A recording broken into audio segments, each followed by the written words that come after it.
Tiago, capítulo 4, do verso 1 ao verso 10. E a palavra do Senhor diz assim: De onde procedem as guerras e brigas que há entre vocês? De onde, senão dos prazeres que estão em conflito dentro de vocês? Vocês cobiçam e nada têm. Matam e sentem inveja, mas nada podem obter. Vivem a lutar e a fazer guerras. Nada têm, porque não pedem. Pedem e não recebem, porque pedem mal, para esbanjarem em seus prazeres. Gente infiel, vocês não sabem que a amizade do mundo é inimigo contra Deus? Aquele, pois, que quiser ser amigo do mundo, se torna inimigo de Deus. Ou vocês pensam que é em vão que a Escritura diz, é com ciúme que por nós anseia o Espírito que Ele fez habitar em nós? Mas Ele nos dá cada vez mais graça. Por isso diz, Deus resiste aos soberbos, mas dá graça aos humildes. Portanto, sujeitem-se a Deus, mas resistam ao diabo, e ele fugirá de vós. Cheguem perto de Deus, e ele se chegará a vocês. Limpem as mãos, pecadores, e vocês que são indecisos, purifiquem o coração. Reconheçam a sua miséria, lamentem e chorem, que o riso de vocês se torne em pranto, e que a alegria de vocês se transforme em tristeza.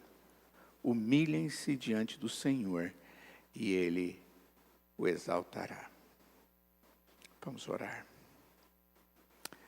Ó Deus, nosso Senhor, nós estamos aqui cultuando a Ti, agora lendo a Tua palavra para estudá-la, e pedimos que, mais uma vez, o Senhor esteja iluminando nossa mente, nosso entendimento, para compreendermos como o Senhor nos trata, como o Senhor, o Pai, nos conduz através da Tua palavra. Haja na nossa vida, Pai, em nome de Jesus. Amém. Queridos, semana passada nós falamos sobre oração. No Evangelho de Lucas, quando o autor Lucas diz que a parábola que ele haveria de falar sobre o juiz iníquo e a viúva era algo que nos aponta para como devemos chegar diante do Deus que é justo, diferente, o contrário do juiz injusto, e que sempre está atento a nós e a nossa oração, e que, portanto, nós devemos orar com constância, sempre, com perseverança. Nesse texto, nós vamos ver algo que transtorna o coração de muitas pessoas, e que dificulta as pessoas quando estão com ansiedades, dificuldades, quando estão vivendo no seu dia a dia, buscarem a Deus. É como se fosse uma barreira da busca de Deus. Eu estou me referindo à autossuficiência. Eu falo a respeito daquilo que muitas vezes nós fazemos sem pensar, mas fazemos, ou agimos, né? E eu creio que a nossa maior barreira, e conhecer a nossa maior barreira, nos ajuda a vencer obstáculos e chegarmos na presença de Deus. E hoje nós vamos falar da barreira chamada autossuficiência. O temor, a ansiedade, o pânico, o desespero, o medo, a desesperança de algo específico sobre alguma coisa, só começará a ser vencido quando conhecemos nossos limites e conhecemos as nossas barreiras. Quando vemos quem nós realmente somos e como temos reagido diante de todas as circunstâncias da nossa vida. Quando alguém nos procura, ela diz, olha, eu estou desesperado, ou eu estou com medo, eu estou com ansiedade, e essas coisas todas. A primeira função é fazer o indivíduo olhar para o alto. Aquele que inclina os seus ouvidos para nos ouvir. O que seria essa barreira da autossuficiência, características e como que a gente precisa trabalhar no nosso dia a dia para resolver isso? Como clamar a Deus e vivermos dependentes dEle? Talvez seja essa a colocação. Quando eu estou lá no desespero, eu preciso de Deus, como é que eu vou me aproximar diante de Deus? E como que essa autossuficiência me prejudica? A maior barreira que nós temos na busca é esse jeito nosso, humano, de querer coisas, de querer alvos e sermos autossuficientes nisso, no sentido de que o que eu faço? E depois, quando eu não consigo, aí eu começo a ficar com medo, começo a ficar inseguro e todas essas outras coisas vão se acumulando. Então, nós temos que lutar contra a nossa tendência natural e humana, herdada de Adão. E temos que parar de confiar em nós mesmos. Mesmo depois de nos tornarmos cristãos, muitas vezes, comumente, nós não tratamos a nossa autossuficiência. O que eu quero dizer com autossuficiência? Ao invés de termos nosso Deus em primeiro plano e a busca da ajuda de Deus em primeiro plano, nós tendemos a olhar para nós mesmos e dizer: o que eu vou fazer? Como eu vou tratar isso?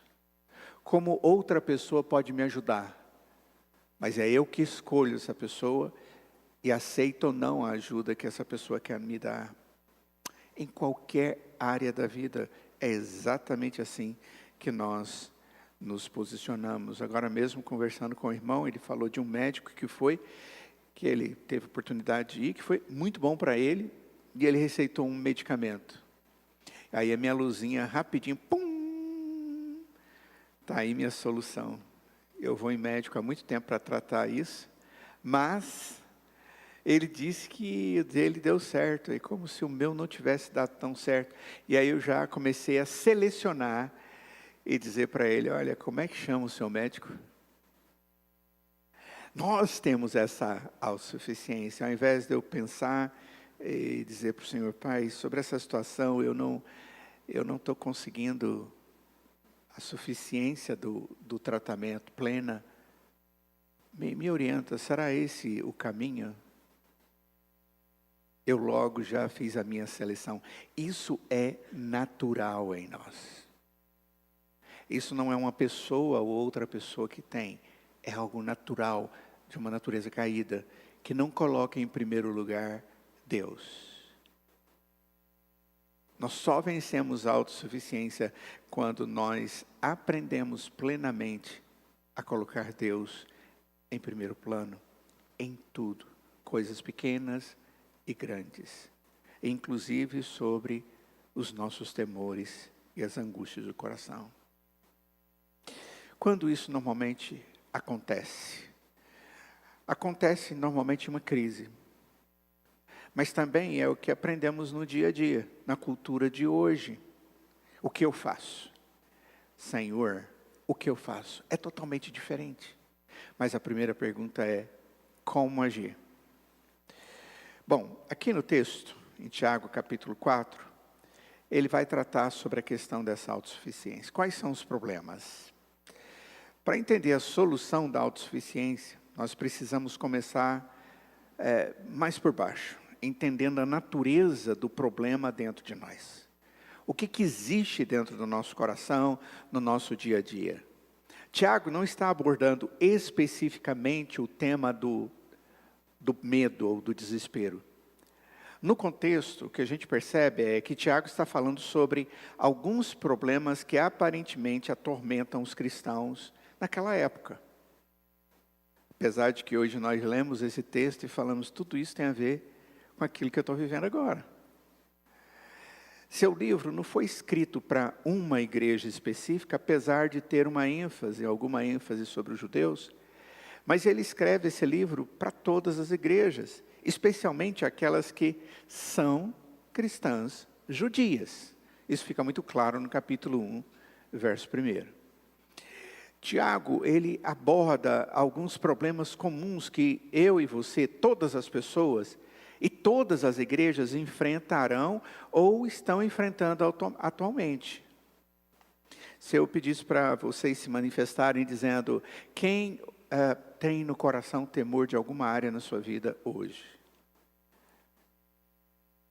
Quem tem vivido ansiedades? Quem tem tido dificuldades para dormir porque alguma coisa que precisa ser tratada com inteireza não foi e aquilo fica batendo na minha cabeça?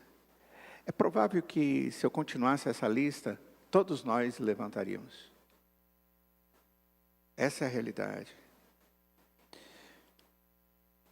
Em outras palavras, existem alguns problemas ou barreiras básicas que são históricas na nossa vida. Todos temos coisas a tratar na nossa vida sempre. E quando a gente pensa que já passou, aquilo volta. Na mente, no coração, no corpo, na alma. O que Tiago está tentando responder aqui é uma pergunta muito simples. Observem bem no verso 1, ele está dizendo, de onde procedem as guerras e brigas que há entre vocês? Essa é a pergunta. Onde está o problema? Contudo, por trás dessa questão que ele levanta, sobre guerras e brigas, está realmente uma questão mais fundamental. O que há de errado conosco? Ele está apontando o dedo para a gente. Somos nós que temos desenvolvido guerras e brigas, contendas, debates, dificuldade de convivência comum. Vivo 40, 50 anos com a minha esposa, 30 anos com a minha esposa, e nós temos algumas coisas que sempre quando acontece ou quando temos que tratar é difícil. De onde procede tudo isso? Talvez a melhor pergunta é, o que está errado comigo? Tiago está tentando nos ajudar a entender o nosso preconceito natural. Aquilo que naturalmente nós fazemos, mas que nós vamos precisar rever. Conhece aquela ideia de que sempre o problema é o outro? E você é abordado por alguém, você diz, mas, contudo, porém, todavia, você. Eu estou com raiva. Quem tem que trabalhar a raiva? Eu estou irado. Quem tem que trabalhar a ira? Eu não estou conseguindo. Então, quem tem que trabalhar esse não conseguir? Qual é a tendência natural ou preconceito natural de que eu não sou alguém que tem algum problema e que gera guerras e brigas? Mas o que o autor aqui está dizendo é, eu participo disso. As contendas são os maiores destruidores da paz do nosso coração. Conviver comigo mesmo durante dias, horas, sabendo que alguma coisa não está bem entre eu e alguém, nos consome, nos angustia.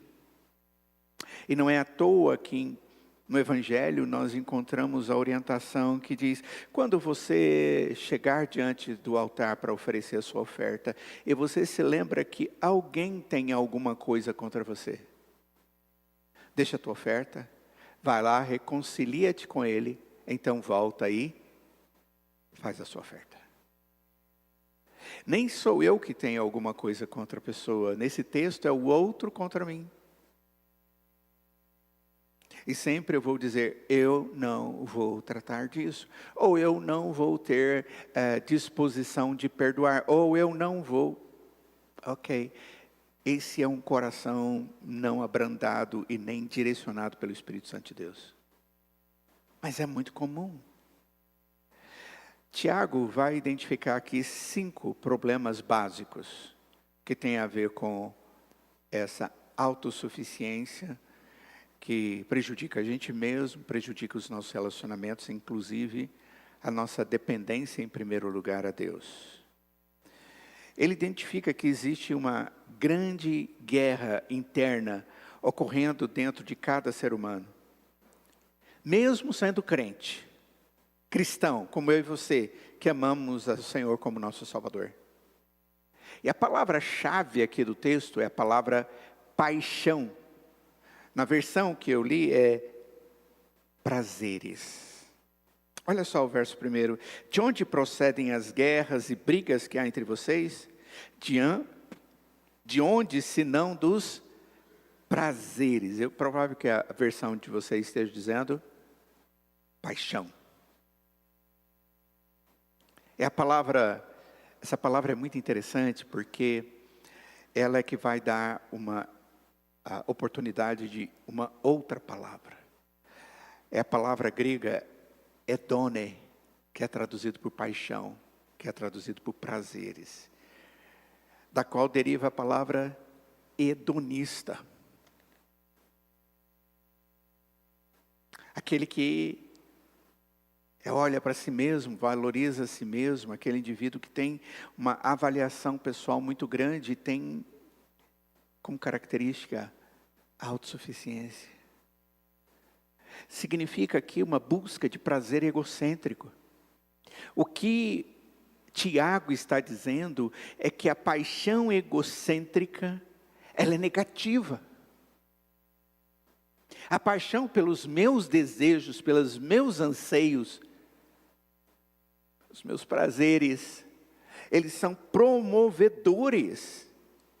São aqueles que estão ali fazendo que eu viva de maneira errada diante das circunstâncias da minha existência.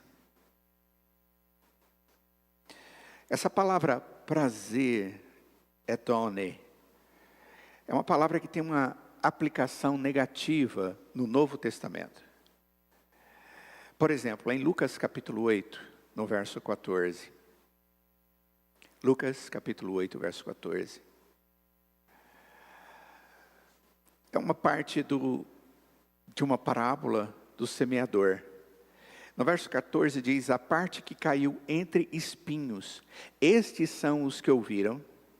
No decorrer dos dias, foram sufocados com as preocupações, as riquezas e os prazeres desta vida.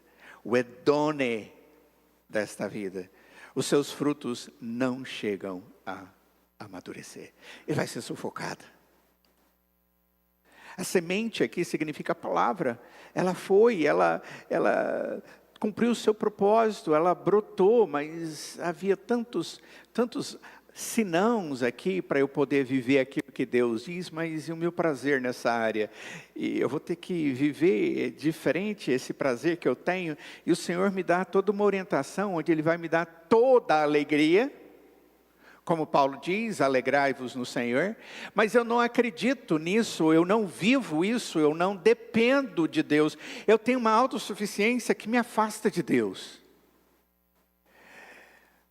Aqui diz o texto, é que pode até aparecer frutos ali, mas eles vão logo morrer.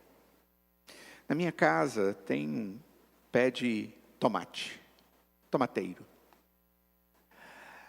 Kátia ganhou da dona Lélia uns tomatinhos redondinhos, pequenininhos assim. Aí Kátia amassou os tomatinhos lá, pegou as sementes, pôs. Gente, mas ficou um troço imenso. Tinha tomate para todo dia, e para outro dia, e para outro. Todo dia tinha tomate vermelho naquilo. E aí, por razões que tivemos, cortamos, tiramos fora. E começou a nascer uma árvorezinha lá, sem mais nem menos. Pensei, é mato. Adivinha o que era? o tomate. E ele está dando tomate para caramba. O meu futuro genro diz que tomate é praga. Ele não gosta de tomate. Mas para mim é bênção. Eu amo tomate. Eu fui aquele menino que crescia e quando tinha fome, às vezes, abria a geladeira da minha casa. Eu era menino, adolescente.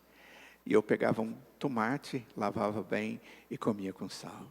Talvez alguns de vocês já fizeram isso. Só que eu não faço isso só fiz isso naquela época, eu continuo fazendo hoje. Mas já imaginou se ele fosse alguma coisa que eu dissesse, eu não abro mão? Eu quando vou comer e não tem tomate, eu fico assim meio... Porque parece que é algo essencial para mim. Não as outras coisas, mas o tomate. Ei, pastor estranho esse. Tudo bem, pode falar. Mas e se Deus disser sem tomate?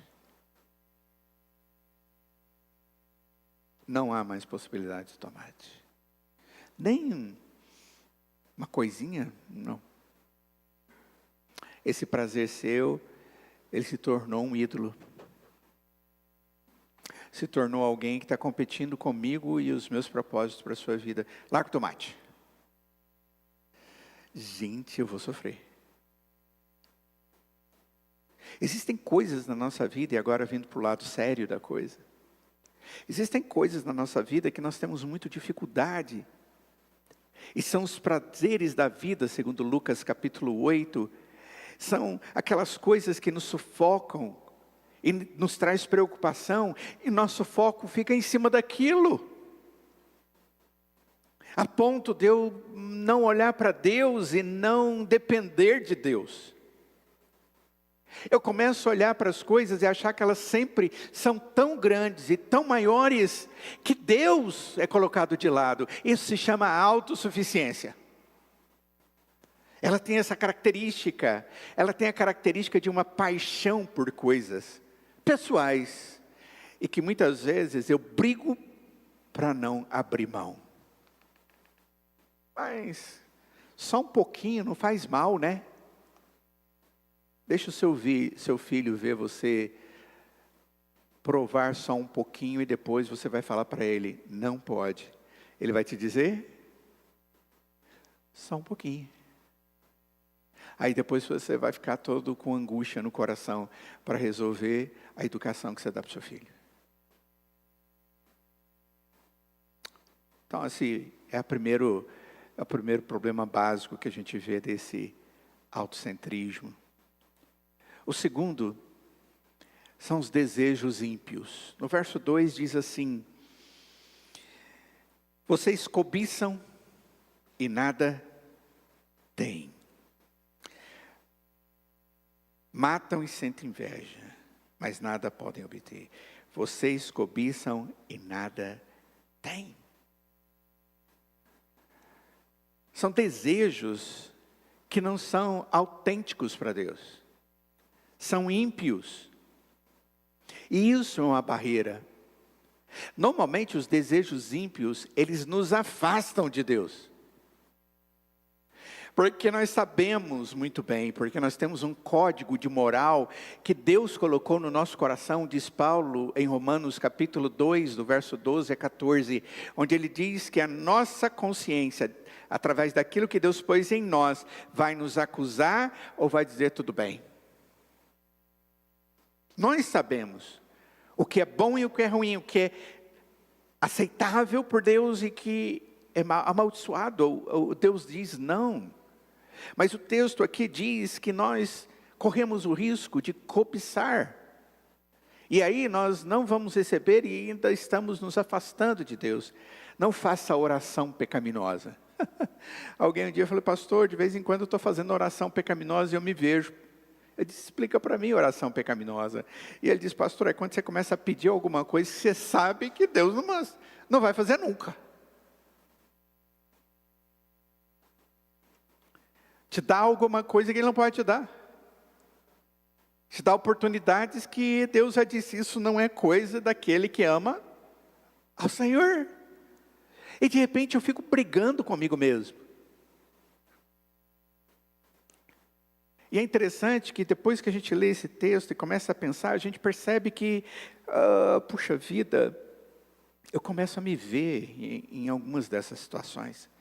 Você quer algo e quando não consegue, está disposto a fazer coisas extremamente vis. Tem pessoas que para conseguir o que deseja, precisa eliminar outras pessoas. Às vezes do coração, às vezes não de maneira figurada. Quantas vezes nós estamos com desejos tão ímpios que podem atingir outras pessoas. E eles são ímpios por causa de algumas pessoas. Dentro do coração humano existe alguma coisa fervendo, sempre agitado por desejos errados. Quantas vezes passa pela sua mente coisas que você fala, meu Deus, Milton, para de ver desse jeito, de olhar desse jeito, de pensar desse jeito. E consequentemente, correndo o risco de agir desse jeito. Os nossos conflitos e brigas, eles também vêm desse lugar. Outra coisa que ele nos mostra aqui, como um elemento, é uma vida sem oração. E esse é um sintoma extremamente significativo dos desejos quebrados, não alcançados. É a falta de oração. E aqui a gente está começando a nos aproximar do nosso tema de maneira mais direta. Pessoas egocêntricas, elas estão cheias de desejos ímpios e são marcados pela falta de oração. É uma autossuficiência. Tiago diz aqui no capítulo 1, verso 5, que nos falta sabedoria. Nós devemos, no capítulo 1, verso 5, perdão. Se falta sabedoria a nós devemos pedir a Deus e Ele vai nos dar de maneira liberal. O problema é que simplesmente buscar a ajuda de Deus não é o primeiro passo. Pessoas autossuficientes, elas oram pouco. Só na hora da coisa muito difícil é que ela entende que ela não dá conta e por isso ela pede para Deus. Isso é autossuficiência. Pessoas autossuficientes não oram. E mesmo que o façam, existe outro problema. E essa é uma característica muito triste.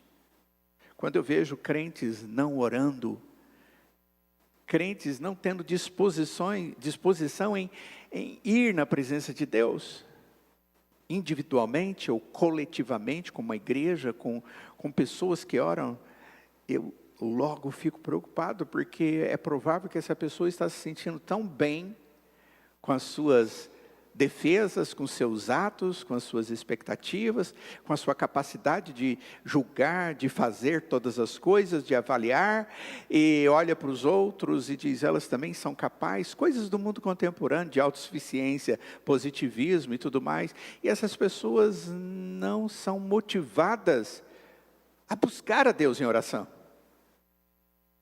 Buscar a Deus em oração é declarar a Deus a nossa necessidade, a nossa insuficiência e a suficiência de Deus. Quando eu chego diante do Senhor, eu digo, o Senhor é todo poderoso, o Senhor é glorioso, o Senhor é verdadeiro, o Senhor é cheio de maravilhas. E o Senhor pode todas as coisas. Por isso eu quero dizer para o Senhor, eu não posso, eu estou angustiado, eu estou triste, tenho esse problema, estou com a conversa truncada com essa pessoa, eu respondi errado para aquela outra pessoa, eu tenho um sentimento aqui dentro de mágoa que me destrói, eu não perdoei. Eu chego diante de Deus, eu derramo. Nós somos pecadores, os nossos relacionamentos são com pessoas pecadoras, e a possibilidade de haver problemas é 100%. Isso só vai mudar no céu. Por isso nós temos que orar. O verso 5 diz, ou vocês pensam que é em vão que a Escritura diz, é com ciúme que por nós anseia o Espírito que Ele fez habitar em nós. Vida sem oração. E quando tem oração, é oração egoísta. Olha o verso 3. Pedem e não recebem, porque pedem mal, para esbanjarem em seus prazeres.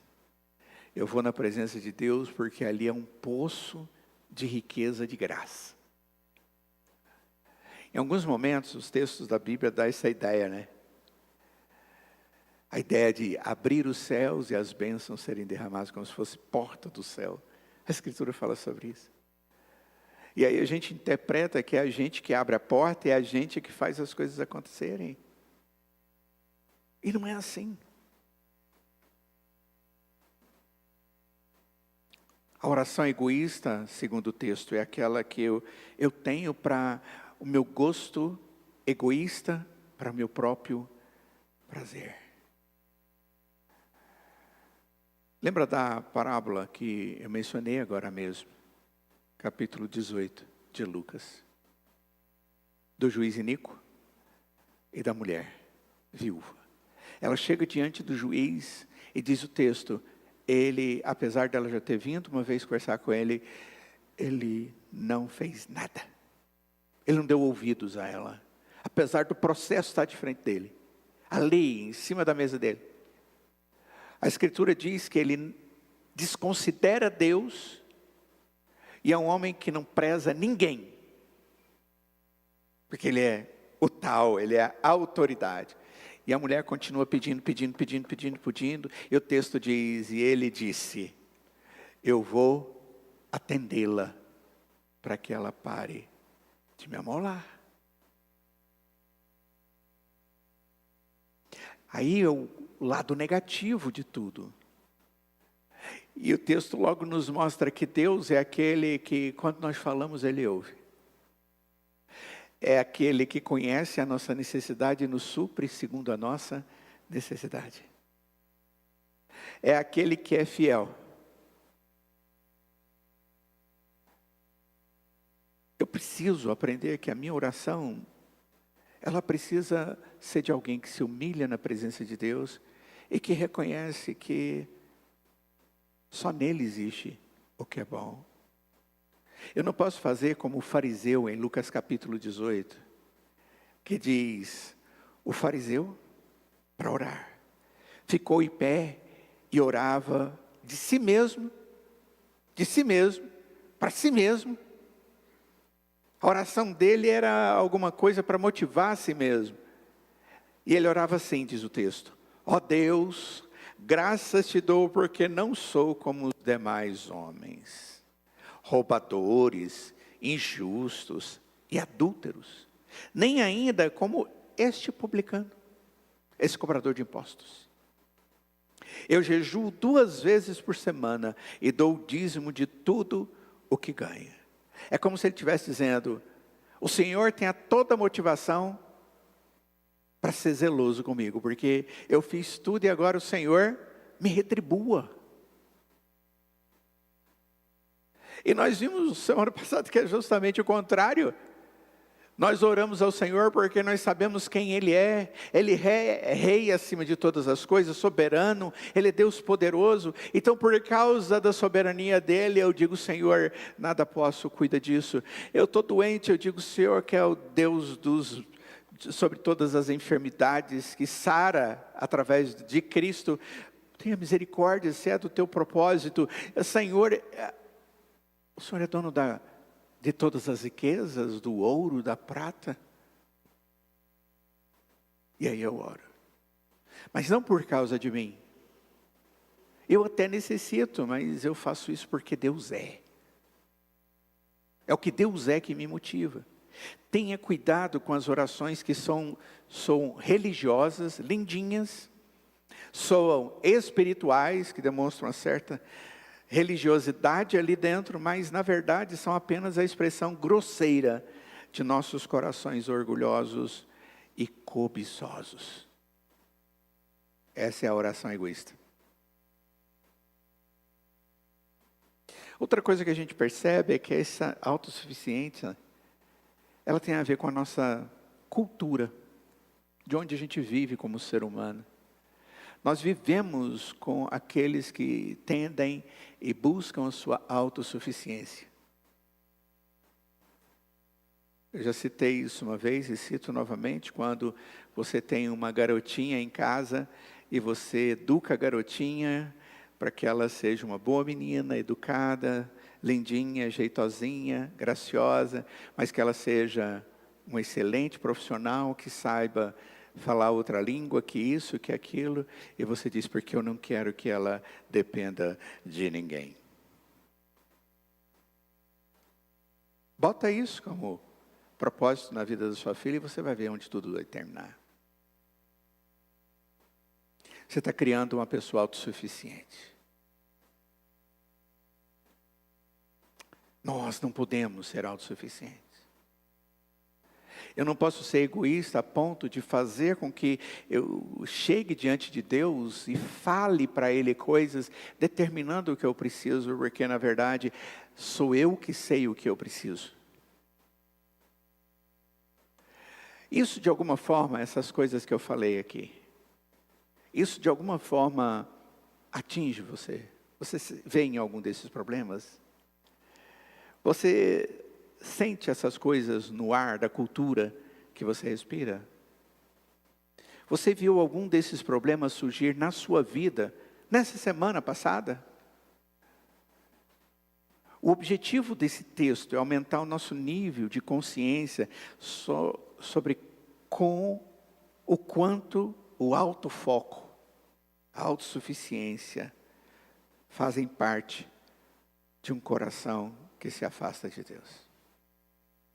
E entender isso faz parte da batalha e é uma parte essencial do caminho que um cristão tem que seguir.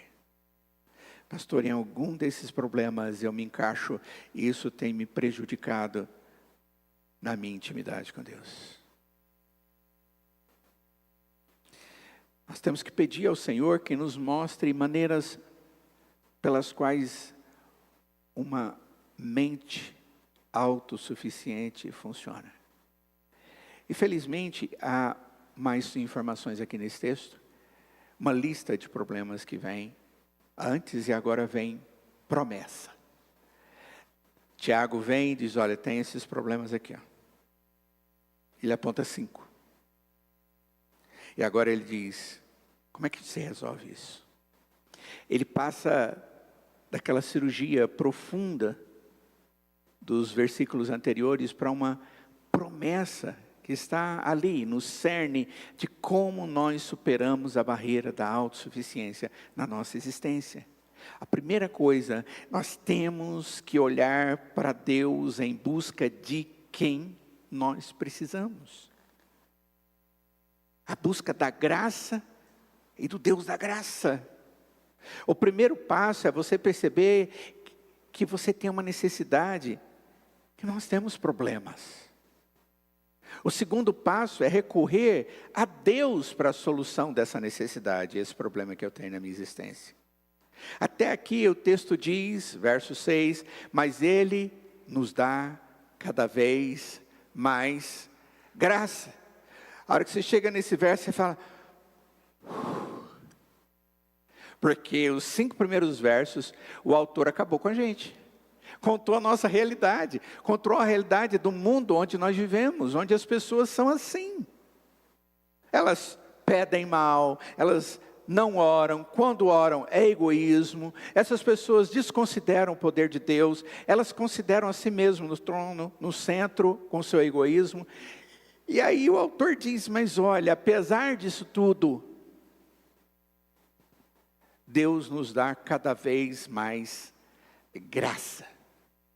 Graça não depende de eu fazer certo ou fazer errado, mas depende da intenção e do amor de Deus que nos trata como filhos. E que pode, pela sua graça, curar-nos para uma vida gostosa, prazerosa, dependente e que desfruta da providência de Deus todos os dias. Mas Ele nos dá cada vez mais graça. Existe um antídoto para tudo que nós acabamos de falar. O egocentrismo, ele é doloroso, mas ele tem um remédio. Nós não estamos sem esperança. Existe um caminho divino dado para que eu não viva mais assim. E por causa disso, distante de Deus. Nós temos a tendência de transferir responsabilidades. Algumas vezes, nós temos culpado circunstâncias da vida ou pessoas ao nosso redor, como eu falei agora mesmo. Mas esse texto, ele nos ajuda a ver que há uma outra parte aqui com a qual você agora sabe que precisa lidar. A boa notícia é que existe uma solução. A resposta é a graça de Deus. E nós precisamos saber que nenhum outro sistema de pensamento religioso, passado ou presente, contém uma ênfase na graça, como ela é, em sua eficácia, registrada na Escritura. Essa graça, ela vem a nós por meio de um relacionamento com Jesus Cristo, o Filho de Deus, que morreu por nossos pecados. Nós precisamos nos tornar seguidores de Jesus e confiarmos nele. E você diz, eu sou crente, mas você segue, você depende dele, você se subordina ao Senhor, você se vê como miserável que todos os dias necessita da graça de Deus, porque o texto diz, olha, existe uma solução, é a graça que Deus te dá cada vez mais.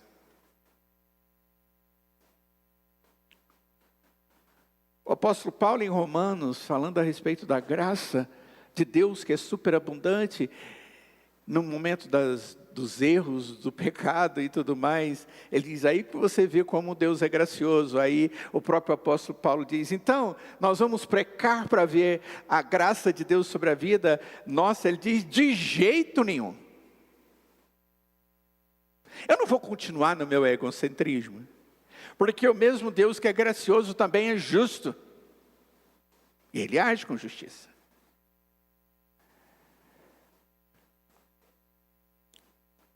A palavra graça, ela é muito familiar para nós. Graças a Deus. Oh Senhor, derrama graça. Nós usamos essa palavra de uma forma muito comum. E eu creio que ela tem sido tão comum nos nossos lábios cristãos, que nós não compreendemos o valor da graça de Deus. Ela teve um custo. A graça de Deus tem o custo do Filho de Deus. Ela tem o custo do ato do Espírito Santo de Deus a nosso favor, que ultrapassa a miséria da nossa vida, mas nos atinge por amor. A palavra graça, ela pode significar favor, a bondade de Deus, o perdão de Deus, tudo isso é graça. A graça é o poder, é a capacidade de sermos agradados por Deus.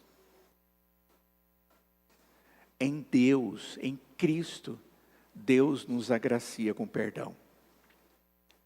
Ele derrama julgamento sobre Jesus para que nós possamos ser tratados com misericórdia. Paulo, no capítulo 3 de Romanos, diz no verso 23, pois todos pecaram e carecem da glória de Deus, sendo justificados, olha a promessa, sendo justificados gratuitamente por sua graça, mediante a redenção que há em Cristo Jesus.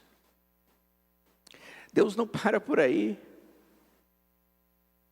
Quando eu estou na Escritura e eu observo a maravilhosa esperança da Bíblia, e a maravilhosa esperança da Bíblia é que Deus continua dando graça. Ele está pronto para te abençoar, para tratar você quando você não está vivendo segundo o querer dele. Você se lembra quando o apóstolo Paulo enfrentou um problema intratável em sua vida, que não parecia tratável mesmo na sua vida? Ele chama isso de meu espinho na carne. Ele ouviu Jesus dizer para ele: a minha graça te basta, porque o meu poder se aperfeiçoa na fraqueza. Graça não significa tirar espinho da carne. Graça significa a presença de Cristo em mim, em você. E de repente você olha para a enfermidade e diz: Deus não está sendo gracioso comigo. Desde quando você está acreditando nisso? Porque a Escritura não diz isso. O que o Senhor diz para o apóstolo Paulo é: a minha graça, o meu filho, aquilo que foi feito na cruz te basta. E saiba de uma coisa: Deus aperfeiçoa a sua vida com fraquezas, nas suas debilidades, porque é exatamente assim que eu busco ao Senhor. Um outro exemplo que eu posso dar, de Paulo escrevendo aos Coríntios. Ele estava vivendo com uma igreja que não entendia o seu ministério, não havia entendimento a respeito daquilo que deveriam fazer, e o apóstolo Paulo diz para eles, na segunda carta, no capítulo 9, verso 8, Deus pode tornar abundante em vocês toda graça, a fim de que tendo sempre, em tudo, ampla suficiência, vocês sejam abundantes em toda boa obra. Irmãos, eu separei esse texto para preparar um sermão só em cima desse verso. Deus pode tornar abundante em vocês toda graça, diz o texto, a fim de que, tendo sempre, em tudo, ampla suficiência, vocês sejam abundantes em toda boa obra. Sabe por que Deus nos dá da sua graça, apesar de nós? É porque Deus espera de mim, de você, que somos aqueles que recebem a sua graça, a presença de Cristo e todos os seus benefícios na minha vida, que nós sejamos instrumentos de Deus, agindo com boas obras. Crentes que se dispõem a viver como cristãos, fazendo boa obra, sendo instrumento nas mãos de Deus para ser bênção, proclamar o Evangelho, cuidar dos enfermos, cuidar das viúvas, dos órfãos, ter misericórdia daqueles que estão sofrendo, orar por aqueles que estão doentes, se dedicar, baseado na suficiência da graça de Deus em nós. É isso que o texto está dizendo. Sendo assim, a batalha com essa autossuficiência, ela se resume a qual promessa que nós devemos acreditar? Em uma crise, nós vamos viver como se pudéssemos consertar a crise? Seria isso? Não. Vamos viver como se nós pudéssemos descobrir o que fazer por conta própria? Também não. Para algumas pessoas, isso leva à ansiedade. Essa autossuficiência, esse o que eu vou fazer, leva à ansiedade. Por quê? Porque rapidinho você vai chegar no ponto onde não dou conta de andar mais. As pessoas investem tempo, as pessoas investem energia emocional, energia física, espiritual, vivendo como se dependesse deles mesmos, e que tudo isso é para descobrir as coisas ou controlar o futuro. Alguém que age assim, é autossuficiente, não vai encontrar graça em Deus. Ele vai encontrar aquilo que ele conseguiu produzir. E aquilo tudo acaba. Outros correm para a raiva. Eles tentam usar a força da sua vontade e começam a impor para as pessoas a sua vontade. Tem de ser do jeito que eu penso, do jeito que eu falo, do jeito que eu sinto, do jeito que eu quero. Essas são pessoas terríveis de conviver com elas. Muito terríveis. Você sabia que a ansiedade e a raiva vêm do mesmo tipo de coração? Coração autossuficiente. Ansiedade e raiva ou ira são duas coisas que andam de mãos dadas. Logo depois isso se desemboca em um terceiro mal, que é a rebelião contra Deus.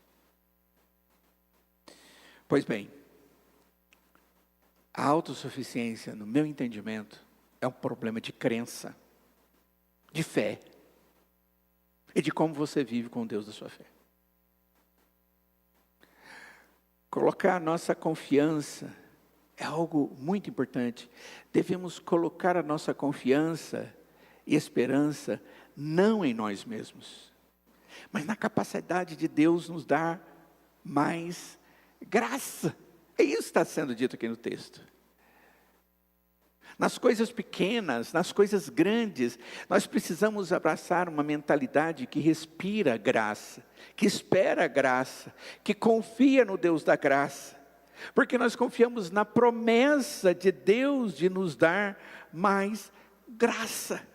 É isso que nós encontramos aqui no verso número 6. Mas Ele nos dá cada vez mais graça. E aí diz o texto, porque Deus diz... Deus resiste aos soberbos, mas dá graça aos humildes, nunca ao autossuficiente. Muitas pessoas, quando procuram-nos no gabinete pastoral para tratar as suas ansiedades, as suas raivas, às vezes os seus desesperos, os seus medos, o problema é autossuficiência. Não está crendo e vivendo segundo a fé que a Escritura ensina. Deus não tem sido a graça plena no coração, a esperança plena. Ontem eu estava num evento à tarde, não foi aquele aqui na igreja, foi um outro, e havia um momento ali de ansiedade, e o pastor chegou em mim com a cara muito feia, muito angustiada, assim meio aprisionado, e eu disse para ele, querido, você orou? Eu acabei de orar. Falei, Senhor, coloca a mão sobre isso, que tudo seja para a tua glória, em nome de Jesus. Pronto. É assim que tem que ser. Muitas vezes nós ficamos mastigando as angústias, as dificuldades, como se fossem nossas, a ponto de Deus se ausentar de nós. A palavra de Deus diz, não, eu vou dar mais graça para você. Mesmo que você tenha dificuldade, saia disso. Não viva como soberbo, viva como humilde. Coloca esse problema na presença do Senhor. Ele vai te dar mais graça. Eu preciso colocar diante de Deus e dizer, agora Senhor, o Senhor orienta, o Senhor mostra, o Senhor direciona, o Senhor põe a mão, o Senhor diz não. E o que o Senhor falar eu vou estar vivendo. Deixa isso claro para viver, mas eu quero descansar em Ti. Mas as pessoas não têm feito isso, é um problema, e o problema é crença.